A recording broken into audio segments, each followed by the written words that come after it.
Well, that's one of the ways in which that global framework concept has been useful, because it's really helped schools see where is our main area of interest, what would we like to start on. So it's usually by one of those avenues, and sometimes some schools have said we really like to do something with our students. So okay, we can help them develop something in that area, and it's not long typically before they start to see it has some relevance in some of the others. Other schools might come and say, well, it's really we want to really work with teachers to improve professional practice. How can coaching be part of that? And we can say, yes, there are ways that you can do that. That might be a starting point for that.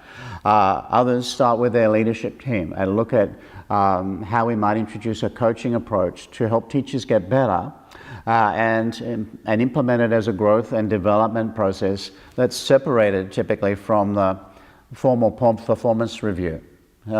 So in all of those, any of those places can be starting points. Usually there would be some things that are helpful. Some support from the leadership is generally a helpful way to start, although it doesn't always have to be like that. We then think there's some appropriate levels of training that are helpful to implement. Because while we talk about coaching as a conversation, it's not just a conversation. It's a special form of conversation. It's a nuanced conversation that requires a level of skill to do well.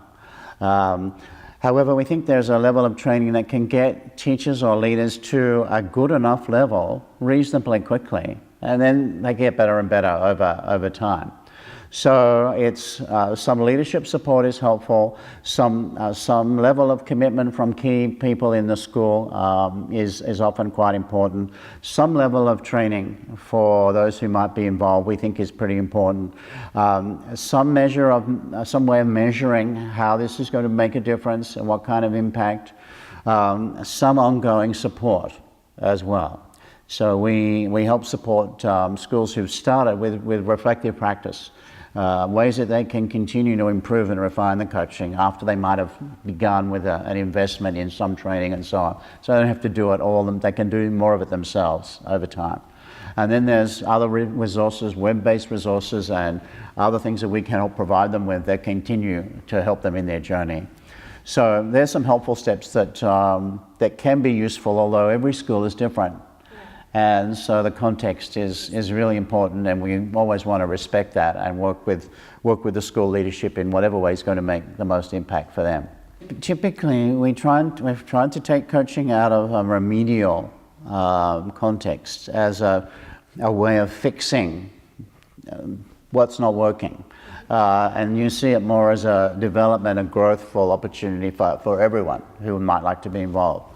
So that's kind of been a helpful way to position it. And then, yeah, we do go to schools and work with them.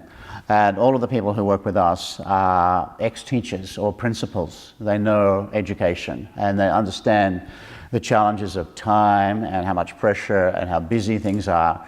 And so we really want to make it, a key principle for us is that it's research informed, but it's practitioner focused.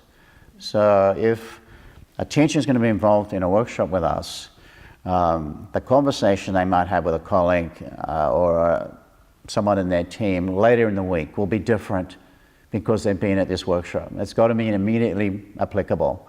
And so our approach is very, very practical, very practice-based and skills-based that leaders can see a difference with very quickly.